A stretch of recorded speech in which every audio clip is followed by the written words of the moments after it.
O Caminho dos Reis, de Brandon Sanderson, capítulo 22, Olhos, Mãos ou Esferas.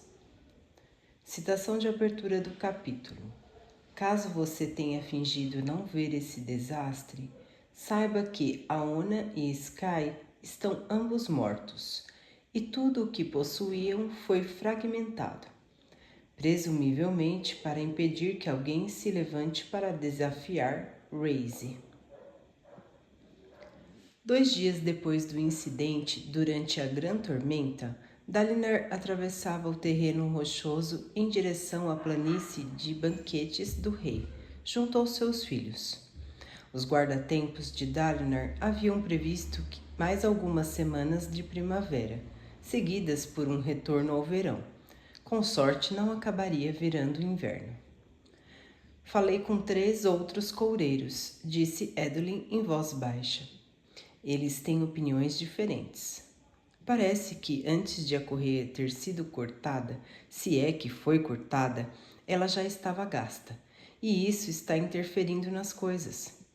O consenso é de que a correia foi cortada, mas não necessariamente por uma faca. Pode ter sido apenas atrito natural. Dalinar assentiu. Esse é o único indício de que pode ter havido alguma coisa errada no rompimento da correia. Então, estamos admitindo que tudo é só uma paranoia do rei. Vou conversar com Elhokar, decidiu Dalinar. Vou dizer a ele que estamos em um impasse e perguntar se há outras pistas que ele quer que a gente siga. Que bom, Edwin pareceu hesitar a respeito de alguma coisa. Pai, você quer conversar sobre o que aconteceu durante a tempestade? Não foi nada que não tenha acontecido antes. Mas... Aproveite a noite, Edwin, disse Dalinar com firmeza. Estou bem. Talvez seja bom que os homens vejam o que está acontecendo. Ocultar só tem despertado boatos, alguns piores que a verdade. Edwin suspirou, mas assentiu. Os banquetes de Elhokar eram sempre ao ar livre, ao pé da colina do Palácio Real. Se os guarda-tempos alertassem sobre alguma grande tormenta ou se um tempo ameno piorasse, o festim era cancelado. Dalinar gostava da localização ao ar livre. Mesmo com toda a ornamentação, os prédios transmutados lembravam cavernas. A área de festas era um raso lago artificial. Plataformas circulares se projetavam da água como ilhas de pedra. A elaborada paisagem fora produzida pelos transmutadores do rei, que haviam desviado a água de uma fonte próxima. Isso me lembra de Sela Thales, pensou Dalinar, enquanto atravessava a primeira ponte. Ele visitara aquela região ocidental de Roshar durante sua juventude. E o Lago Puro.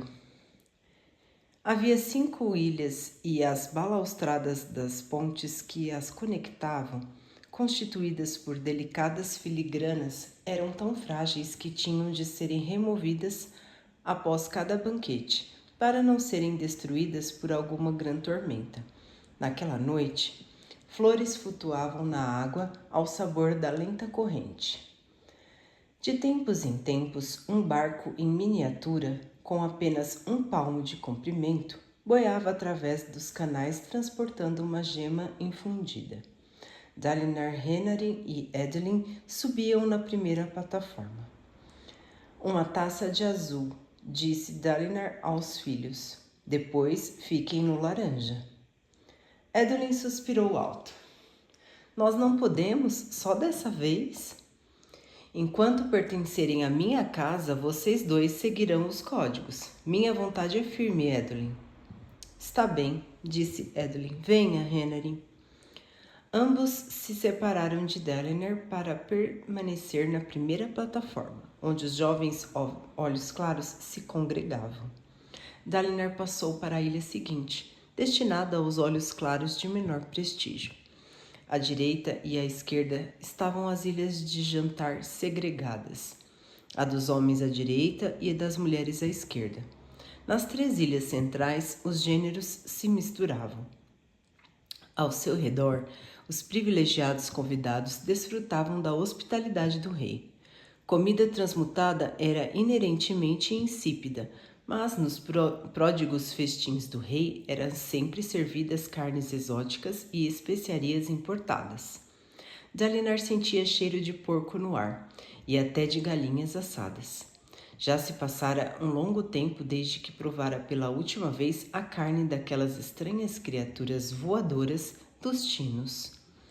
Uma criada olhos escuros passou, usando uma diáfana túnica vermelha e carregando uma bandeja com pernas de caranguejo. Dalinar continuou a atravessar a ilha, caminhando em meio aos grupos de convivas. Muitos bebiam vinho violeta, a mais intoxicante e saborosa das cores. Quase ninguém estava usando uniforme de combate. Alguns homens trajavam casacos apertados até a altura dos joelhos, mas muitos haviam renunciado a qualquer pretensão e envergavam camisas de seda com mangas bufantes e chinelos da mesma cor. Ricos tecidos cintilavam à luz das lâmpadas. Tais criaturas, sintonizadas com a última moda, lançavam olhares críticos a Dalinar, que se lembrava de uma época em que logo seria cercado por amigos, conhecidos e, sim, bajuladores, em um banquete como aquele. Mas ninguém se aproximou dele, embora todos lhe abrissem caminho. Elrocar podia pensar que seu tio estava se tornando fraco, mas a reputação de Dalinar intimidava a maioria dos olhos claros menos graduados. Ele logo se aproximou da ponte que dava acesso à última ilha, a Ilha do Rei. Estava cercada por postes cujas lâmpadas as gemas a iluminavam com luz das tempestades azul. Uma fogueira montada dentro de uma cova dominava o centro da plataforma. Brasas profundamente vermelhas brilhavam em suas entranhas, irradiando calor. Elrocar estava sentado à sua mesa, do outro lado da fogueira. Diversos grão-príncipes jantavam com ele. Comensais do sexo masculino e feminino ocupavam as mesas situadas na periferia da plataforma, mas nunca ambos os sexos na mesma mesa. Sentado em um tamborete no final da ponte estava Riso, vestido como um olhos claros devia se vestir, com um uniforme preto bem engomado e uma espada prateada na cintura. Dalinar balançou a cabeça ao constatar a ironia. Riso insultava as pessoas que chegavam à ilha. Luminosa Maracal, que desastre está seu penteado! Como você é corajosa por exibi-lo ao mundo! Luminobre Maracal, eu gostaria que você tivesse nos avisado de que ia comparecer. Eu não teria vindo. Detesto vomitar depois de um bom jantar. Luminobre Cadilar, que bom ver você. Seu rosto lembra alguém muito querido. Verdade? Disse Cadilar, um homem encarquilhado com certa hesitação. Sim, respondeu Riso, acenando para que ele passasse. Meu cavalo. A Luminobre Netebe, você está com um perfume único hoje. Atacou uma espinha branca ou deles espirrou em você? Luminosa Lame, não, por favor, não fale nada. Assim é mais fácil manter minhas ilusões a respeito de sua inteligência. E Luminobre Dalinar, Riso inclinou a cabeça para Dalinar, que passava.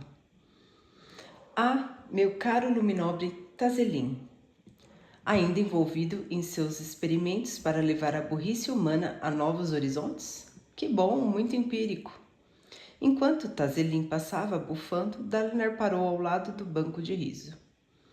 Riso, quando se trata de perturbar as pessoas, você não tem par. Par de quê, Dalinar? Perguntou Riso com os olhos cintilando. Olhos, mãos ou esferas? Poderia lhe emprestar meus olhos, mas aí como eu ficaria? O que seria do meu ego se eu fosse cego? Ou poderia lhe emprestar minhas mãos, só que estou há tanto tempo remexendo na lama que minhas pobres mãos não serviriam a alguém como você. E se eu lhe desse minhas esferas, como eu ficaria? Gosto muito do meu par de esferas. Vê? Ele fez uma pausa. Você não vê, então não dá bola, mas eu dou, quer ver? Ele se pôs de pé e começou a afrouxar o cinto. Riso, disse Dalinar secamente. Riso riu e deu umas palmadinhas no braço de Dalinar. Desculpe, essa turma faz aflorar em mim o mais infame tipo de humor. Talvez seja aquela lama a que me referi. Eu me esforço para demonstrar meu desprezo em alto nível, mas eles dificultam. Tome cuidado, Riso, disse Dalinar. Eles não vão aturá-lo para sempre. Eu não gostaria de ver você morto pelos punhais deles. Vejo um homem bom aí dentro. Sim, disse Riso, observando a plataforma.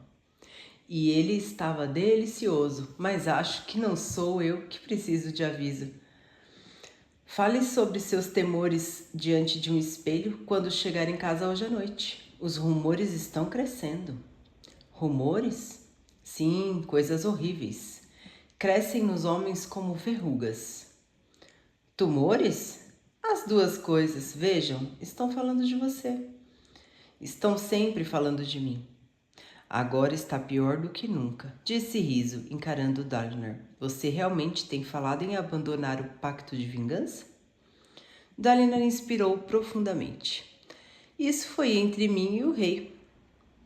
Bem, ele pode ter comentado com outros. Esses sujeitos são covardes e por isso se consideram peritos no assunto, pois é do que eles o têm chamado ultimamente. Pai da tempestade. Não, sou o Riso, mas sei como é fácil confundir. Por que você também é cabeça de vento? Ou por que faz tanto barulho? Grunhiu Dalinar. Um largo sorriso se estampou no rosto de Riso. Ora, Dalinar, estou impressionado. Você é que deveria ser o Riso. Assim eu poderia ser um grão-príncipe. Ele fez uma pausa. Não, isso seria ruim. Eu enlouqueceria só de escutar a conversa deles durante alguns segundos. E depois provavelmente massacraria o bando todo. E nomearia caranguejos no lugar deles. O reino com certeza ficaria muito melhor. Dalinar se virou para partir. Obrigada pelo aviso. Não tem de quê. Ah, Luminobre Rabatab. Que inteligente da sua parte usar uma camisa vermelha, queimado de sol como está. Se continuar a tornar meu trabalho tão fácil, acho que minha mente vai ficar tão embotada quanto a do Luminobre Tumul.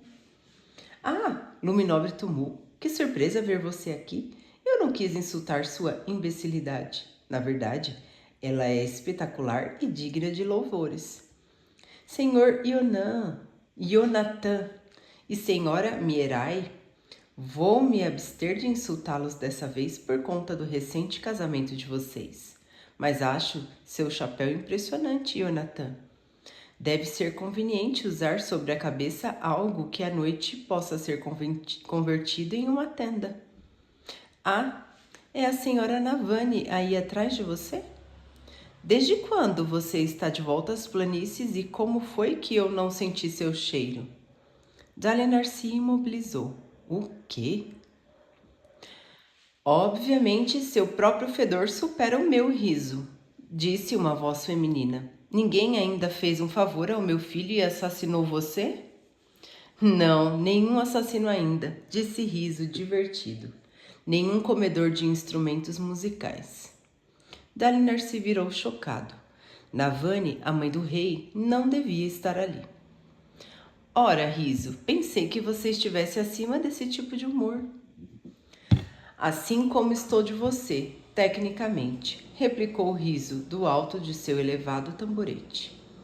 Ela revirou os olhos. Infelizmente, Luminosa, disse Riso com um suspiro. Eu me acostumei a enquadrar meus insultos em padrões que essa turma possa entender. Se for do seu agrado, vou tentar incrementar minha linguagem para termos mais elevados.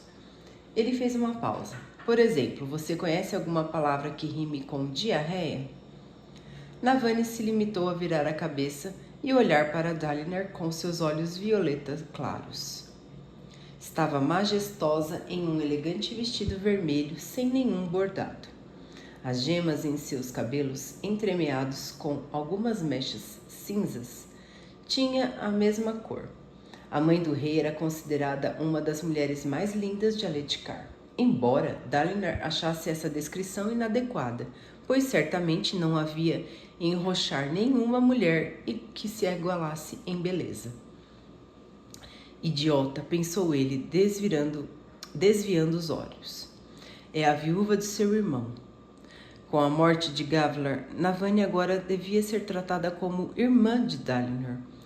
Além do mais, devia também considerar sua esposa, morta há 10 anos e apagada de sua mente pela estupidez dele. Porém, mesmo não conseguindo se lembrar dela, devia honrá-la.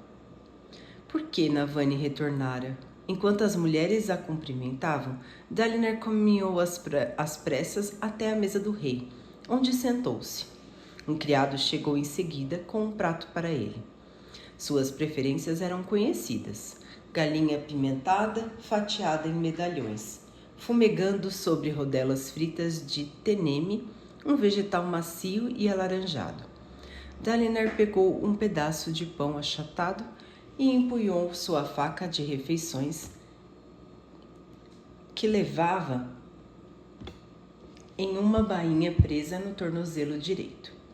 Enquanto estivesse comendo, Navani não poderia se aproximar dele. Seria uma quebra de etiqueta. A comida era boa, sempre era nos banquetes de Elhokar. Nisso, o filho era igual ao pai. Elhokar, que estava na ponta da mesa, assentiu para Dalinar e continuou a conversar com Sadias. O grão-príncipe Royon estava a poucas cadeiras de distância. Dalinar teria um encontro com ele dentro de alguns dias. Seria o primeiro grão-príncipe que tentaria convencer a acompanhá-lo em um ataque conjunto contra o inimigo. Nenhum grão-príncipe sentou-se próximo a Dalinar. Somente os grão-príncipes e convidados especiais podiam sentar-se à mesa do rei. Um homem afortunado bastante para ter sido convidado acomodou-se à esquerda de Elhokar, obviamente indeciso se podia se juntar à conversa ou não. A água gorgolejava no canal atrás de Dalinar. À sua frente, as festividades prosseguiam. Era um momento de descontração, mas os aletianos eram um povo reservado, pelo menos em comparação com gente mais passional, como os papaguampas ou os reixianos. Entretanto, pareciam ter se tornado mais opulentos e autoindulgentes desde que Dalinar era criança. O vinho fluía livremente e as iguarias que chiavam no fogo desprendiam um aroma suculento. Na primeira ilha, vários jovens entraram em um ringue para duelarem amistosamente. Sempre encontravam um pretexto durante um banquete para exibirem sua perícia no manejo da espada. As mulheres também se exibiam, embora de forma mais comedida. Na ilha de Dalinar, várias delas haviam instalado cavaletes onde desenhavam, pintavam ou compunham peças de caligrafia. Como sempre, mantinham as mãos esquerdas cobertas pelas mangas, enquanto com a direita criavam trabalhos artísticos. Sentavam-se em bancos altos como o que Riso usara. Na verdade, ele provavelmente roubara um para realizar seu breve espetáculo. Algumas das mulheres atraíam esprenos de criação, pequenas silhuetas que giravam acima de seus cavaletes ou de suas mesas. Navani reunira em uma mesa um grupo de importantes mulheres olhos claros. Uma criada passou diante de Dalinar levando comida para elas. Um dos pratos parecia também ter sido feito à base da exótica galinha, só que misturada com a fruta mete e recoberta com um molho marrom avermelhado. Quando criança, Dalinar provara às escondidas a comida de mulheres e a achara desagradavelmente doce. Navani pousou alguma coisa sobre a mesa, um artefato de bronze polido do tamanho de um punho, com um grande rubi infundido no centro. A luz das tempestades vermelha iluminou toda a mesa, projetando sombras sobre a toalha branca. Erguendo o dispositivo, ela o revirou, para que as comensais pudessem observar seus apêndices, que lembravam patas. Girando daquela forma, o aparato lembrava vagamente um crustáceo. Nunca vi um fabrial assim. Dalinar olhou para Navani, admirando os contornos de seu rosto. Navani era uma renomada artefabriana. Talvez aquele dispositivo fosse... Navani olhou para ele e Dalinar gelou. Depois de lhe lançar um rápido sorriso furtivo e cúmplice, ela desviou o olhar antes que ele pudesse reagir. Mulher tormentosa, pensou ele, concentrando-se deliberadamente na comida. Com fome, concentrou-se tanto em sua refeição que quase não viu Edwin se aproximar. O jovem louro saudou Elhokar e se apressou em ocupar o assento vago ao lado de Dalinar. Pai, disse em voz baixa, você já ouviu o que estão falando? Sobre o quê? Sobre você. Já lutei 3 duelos até agora contra homens que chamaram você e nossa família de covardes. Estão dizendo que você pediu ao rei para abandonar o pacto de vingança. Dalinar apoiou as mãos na mesa e quase se levantou, mas se controlou. Deixe que falem o que quiserem, disse ele, voltando a atenção para o prato, apunhalando um pedaço de galinha apimentada e o levando à boca. Você realmente fez isso? Perguntou Edwin. Foi isso o que você conversou com o rei naquele encontro 2 dias atrás? Foi, admitiu Dalinar. Edwin emitiu um gemido. Eu já estava preocupado quando Dalinar o interrompeu. Você confia em mim? Edwin o encarou, seus olhos arregalados e sinceros, mas magoados. Eu quero confiar. Raios, pai, eu realmente quero. O que eu estou fazendo é importante e tem que ser feito. Edwin se inclinou para ele e falou bem baixinho. E se for um delírio? E se você estiver simplesmente ficando velho? Era a primeira vez que Dalinar era interrogado tão diretamente sobre o assunto. Eu estaria mentindo se dissesse que não considerei essa possibilidade, mas não adianta de nada questionar a mim mesmo. Acho que as visões são reais. Eu sinto que são reais. Mas aqui não é o lugar para discutir isso, filho, disse Dalinar. Podemos conversar mais tarde. Prometo que ouvirei e levarei em conta suas objeções. Edwin cerrou os lábios. Está bem. Você tem razão em se preocupar com a nossa reputação, disse Dalinar, descansando um cotovelo na mesa. Eu achei que Elhokar teria o discernimento de manter nossa conversa em segredo, mas deveria ter pedido isso a ele diretamente. A propósito, você estava certo a respeito da reação dele. Eu percebi durante a conversa que ele jamais vai se retirar, então mudei de tática.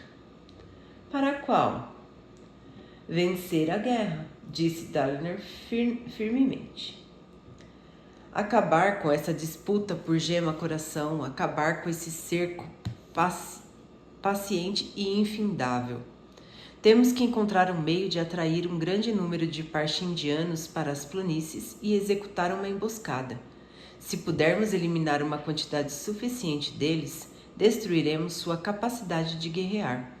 Se isso falhar, encontraremos um meio de atacar o núcleo deles e matar ou capturar os líderes. Até um demônio do abismo para de lutar quando é decapitado. O pacto de vingança terá sido cumprido e nós poderemos voltar para casa. Após refletir por alguns momentos, Edwin assentiu com veemência. Tudo bem. Nenhuma objeção? Perguntou Dalinar. Normalmente seu filho mais velho tinha muitas. Você me pediu para confiar em você, disse Edwin. Além do mais, atacar os parshindianos mais duramente é uma tática de apoio. Mas vamos precisar de um bom plano, um meio de rebater as mesmas objeções que você levantou 6 anos atrás. Dalinar assentiu e tamborilou na mesa com um dedo. Naquela época, eu mesmo pensava em nós como principados autônomos. Se atacássemos o núcleo individualmente, cada exército por conta própria, seríamos cercados e destruídos.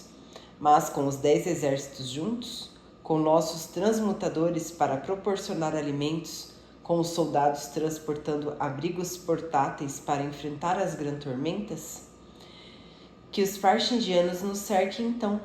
Com os transmutadores poderemos até criar madeira para as pontes, se for preciso. Isso exigiria um bocado de confiança, disse Edwin hesitante.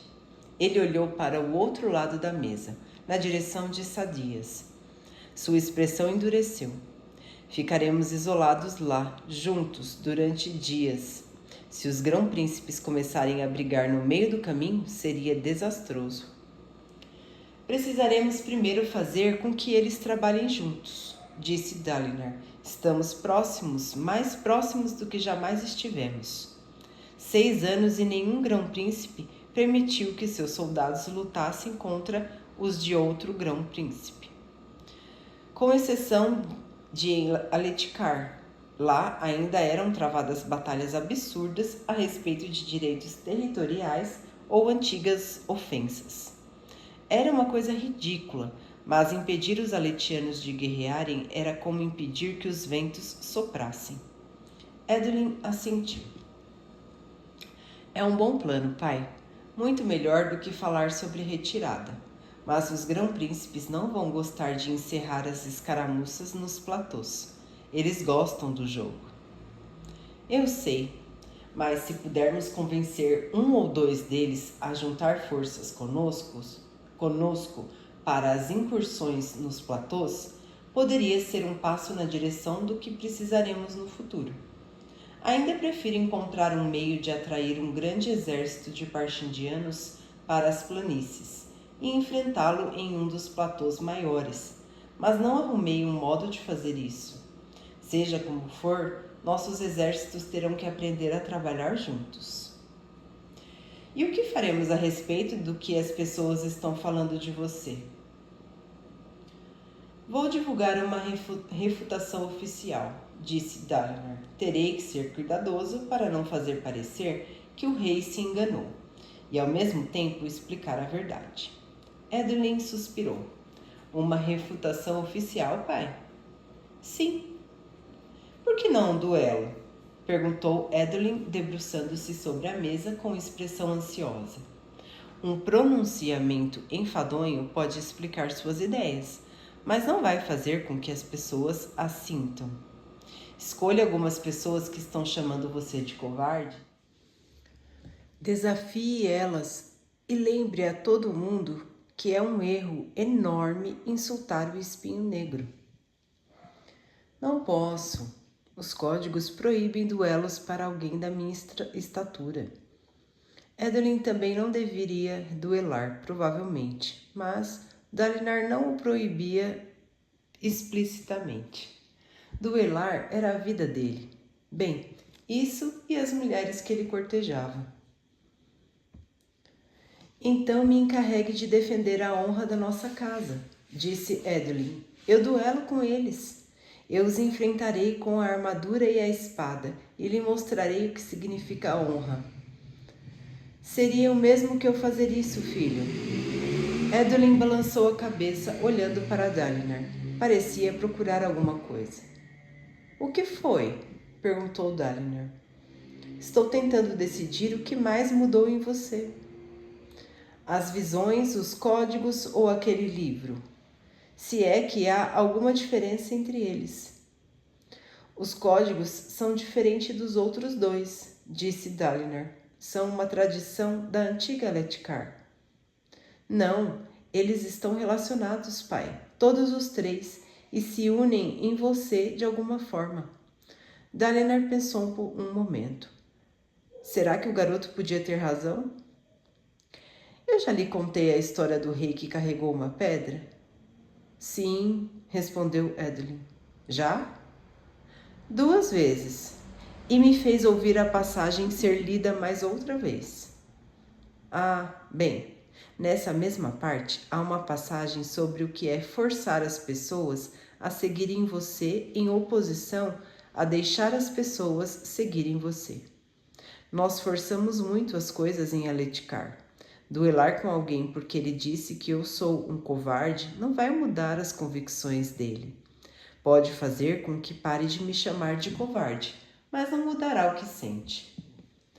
Sei que estou certo nisso. Você precisa confiar em mim. A esse respeito também.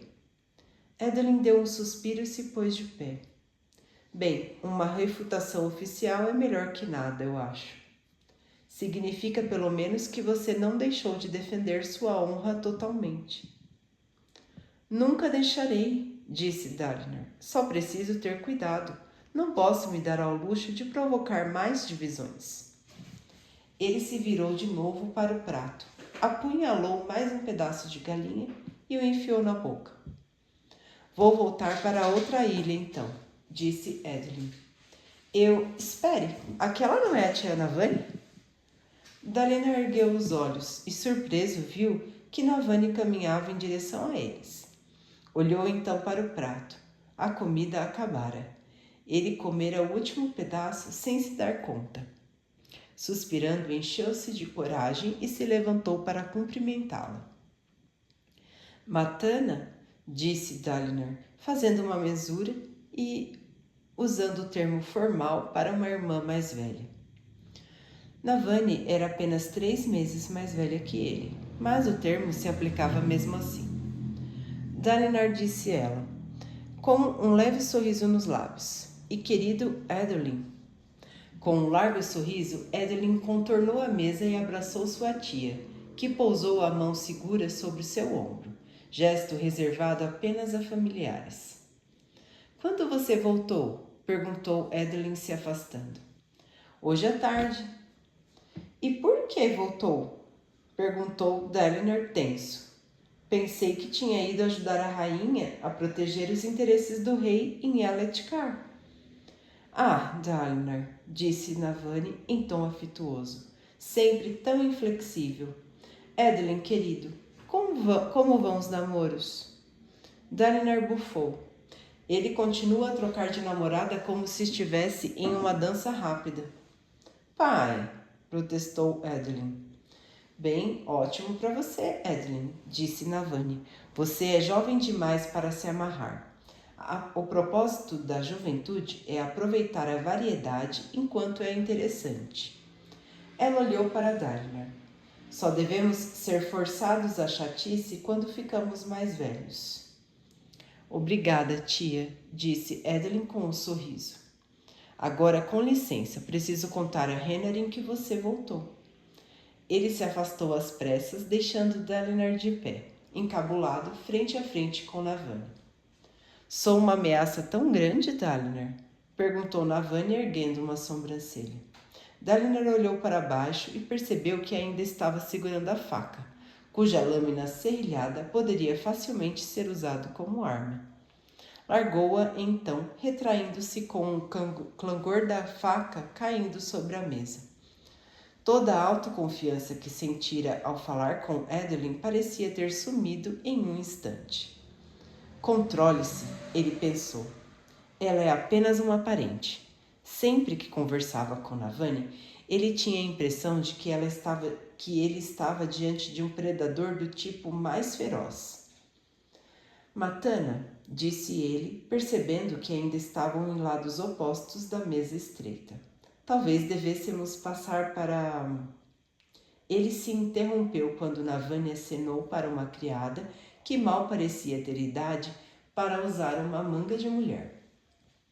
A menina correu até ela, carregando um tamborete. Navani apontou para um ponto a 2 passos da mesa.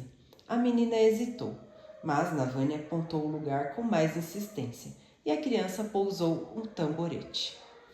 Navani sentou-se graciosamente, não à mesa do rei, um lugar masculino, mas certamente próxima o suficiente para infringir a etiqueta. A criada se retirou. Na ponta da mesa, Elrocar notou o comportamento de sua mãe, mas não disse nada. Ninguém repreenderia Navani Collin, nem mesmo um rei. Ah, sente-se, Dalinar, disse ela com voz irritada. Temos assuntos de certa importância para discutir. Dalinar suspirou, mas sentou-se.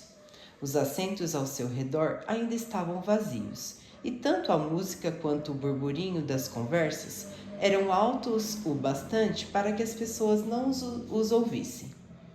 Algumas mulheres haviam começado a tocar flautas, esprenos de música revoluteando ao redor delas. Você me perguntou por que retornei, disse Navani em voz suave.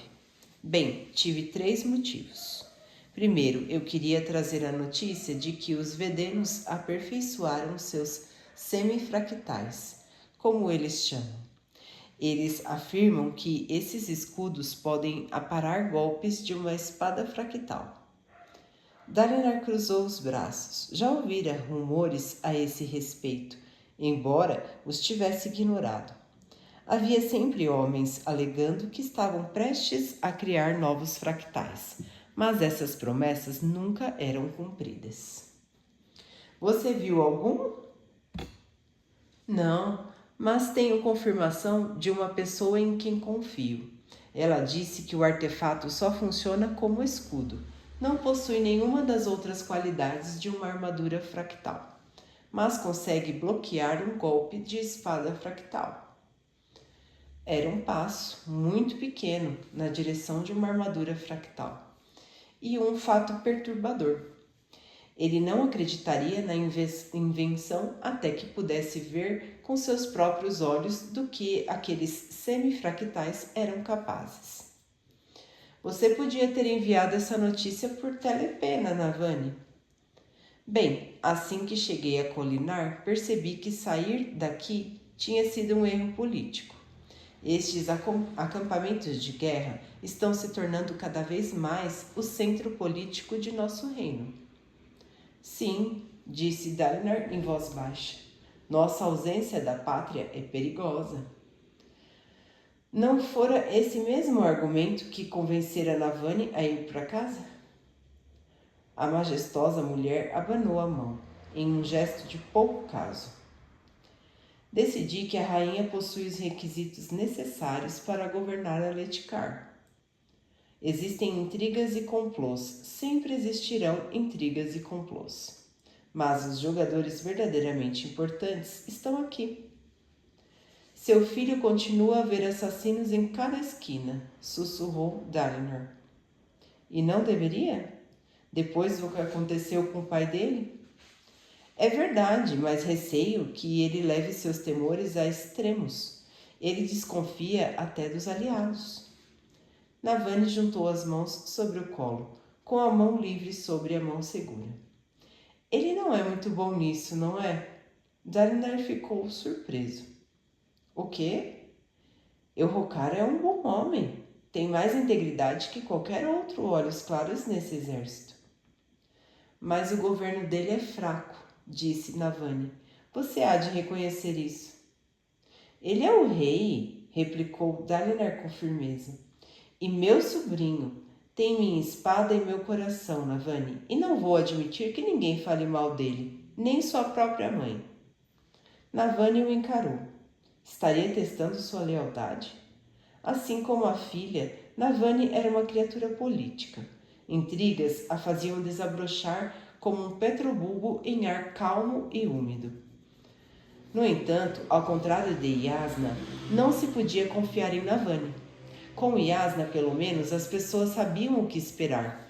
Uma vez mais, Dalinar se viu desejando que Yasna deixasse de lado seus projetos e retornasse às planícies quebradas. Eu não estou falando mal de meu filho, Dalinar. Nós dois sabemos que sou tão leal a ele quanto você, mas gosto de saber com que estou trabalhando. E isto requer uma definição. Ele é visto como fraco e eu pretendo assegurar sua proteção, mesmo contra a vontade dele, se necessário. Então estamos trabalhando com os mesmos objetivos. Mas se proteger seu filho é o segundo motivo do seu retorno, qual é o terceiro? Navani sorriu para ele, um sorriso de olhos violetas e lábios vermelhos. Um sorriso significativo. Pelo sangue dos meus ancestrais, pensou Dalinar, ventos tormentosos, mas ela é linda, linda e mortal. Parecia-lhe particularmente irônico que, embora o rosto de sua esposa tivesse sido apagado de sua mente, ele se lembrasse em todos os intricados detalhes dos meses que aquela mulher passara brincando com ele e Gavilar. Ela jogara um contra o outro e atiçara o desejo de cada um, antes de finalmente optar pelo irmão mais velho. Todos sabiam o tempo todo que ela escolheria Gavilar, mas ele sofreu mesmo assim. Precisamos marcar uma conversa em particular, disse Navani. Quero ouvir sua opinião a respeito de algumas coisas que estão sendo ditas no acampamento. Provavelmente ela estava falando dos rumores a respeito dele. Eu estou muito ocupado. Ela revirou os olhos. Tenho certeza de que está. Vamos nos encontrar de qualquer forma, assim que eu me instalar aqui e sondar o ambiente. Que tal daqui a uma semana? Vou ler para você aquele livro do meu marido e depois podemos conversar. Faremos isso em um lugar público. Está bem? Ele deu um suspiro. Tudo bem, mas... Grãos príncipes e olhos claros, exclamou subitamente Elrocar. Dalinar e Navani se viraram em direção à ponta da mesa, onde o rei se pusera de pé. Estava com o uniforme completo, a coroa e o manto real. Ele ergueu a mão. As pessoas fizeram silêncio e logo o único som que se ouvia era o da água gorgolejando nos canais. Tenho certeza de que muitos de vocês ouviram os rumores referentes ao atentado contra a minha vida durante a caçada da semana passada, declarou ele, quando a correia da minha cela foi cortada. Dalinar olhou para Navani, que levantou a mão livre na direção dele e a agitou de forma a indicar que não achava os rumores convincentes. Já sabia deles, óbvio, bastava a Navani 5 minutos em uma cidade para se inteirar-se de todos os mexericos importantes. Asseguro a vocês que jamais estive realmente em perigo, disse Elrocar, graças em parte à proteção da guarda real e à vigilância do meu tio. Porém, acredito que se deva tratar todas as ameaças com a devida prudência e seriedade. Portanto, eu estou nomeando o luminobre Torol Sadias como grão-príncipe da informação, incumbido de descobrir a verdade sobre esse atentado à minha vida. Dalinar ficou atônito. Depois fechou os olhos e soltou um leve gemido. Descobrir a verdade? Comentou Navani com certo ceticismo. Sadias? Pelo sangue dos meus... Ele acha que eu estou ignorando as ameaças contra ele. Então está recorrendo a Sadias. Bem, talvez seja uma boa ideia. Eu meio que confio em Sadias. Navani, disse Dalinar abrindo os olhos. O incidente aconteceu durante uma caçada que eu planejei, sob a proteção dos meus guardas e dos meus soldados. O cavalo do rei foi preparado pelos meus cavalariços. Ele me pediu publicamente para investigar essa história da Cília, e agora simplesmente tirou a investigação da minha alçada. Ah, não. Ela entendera. Aquilo dava quase no mesmo de Elrocar anunciar que desconfiava do tio. Qualquer informação que Sadias descobrisse a respeito daquela tentativa de assassinato, entre aspas, refletiria desfavoravelmente sobre Dalinar. Quanto o ódio de Sadias por Dalinar e seu amor por Gavilar, quando o ódio de Sadias por Dalinar e seu amor por Gavilar entrassem em conflito, qual deles venceria? Mas a visão me disse para confiar nele. Ele pensou. Elrocar voltou a se sentar e as conversas foram retomadas em tom mais estridente. O rei parecia alheio ao que acabara de fazer. Ostentando um largo sorriso, Sadias levantou-se, despediu-se do rei e foi se juntar aos convivas. Você acha Você ainda acha que ele não é um mau rei? Sussurrou Navânia. Meu pobre garoto, desatento e alienado. Dalinar se pôs de pé e caminhou até a ponta da mesa, onde o rei continuava a comer. Elrocar ergueu os olhos. Ah, Dalinar, presumo que você ajudará Sadias. Dalinar se sentou. O prato de Sadias ainda estava sobre a mesa, com restos de carne e pão. Elrocar, eu conversei com você há poucos dias. Pedi para ser nomeado Grão-Príncipe da Guerra e você disse que isso era muito perigoso. E é. Falei com Sadias sobre isso e ele concordou. Os grão-príncipes jamais vão tolerar que alguém seja superior a eles na guerra. Sadias sugeriu que eu começasse com alguma coisa menos ameaçadora, como nomear alguém grão-príncipe da informação. Isso poderia preparar os outros para o que você está querendo fazer. Sadias sugeriu isso, disse Dalinar secamente. Lógico, disse Elrocar. Já é hora de termos um grão-príncipe da informação. E Sadias mencionou especificamente que gostaria de investigar a cília cortada. Ele sabe que você sempre diz que não é talhado para esse tipo de coisa. Pelo sangue dos meus pais, pensou Dalinar, olhando para o centro da ilha, onde um grupo de olhos claros se reunia ao redor de Sadias. Acabaram de me dar uma rasteira, de forma brilhante. O grão-príncipe da informação teria autoridade sobre as investigações criminais, principalmente as de interesse da coroa. De certo modo, era quase tão ameaçador quanto um grão-príncipe da guerra. Mas Elrocar não entenderia assim. Tudo o que via era alguém que finalmente daria ouvidos a seus medos paranoicos. Sadias era um homem inteligente, muito inteligente. Não fique tão carrancudo, tio, disse Elrocar. Eu não fazia ideia de que você gostaria de ocupar o posto. E Sadias pareceu empolgado com a ideia.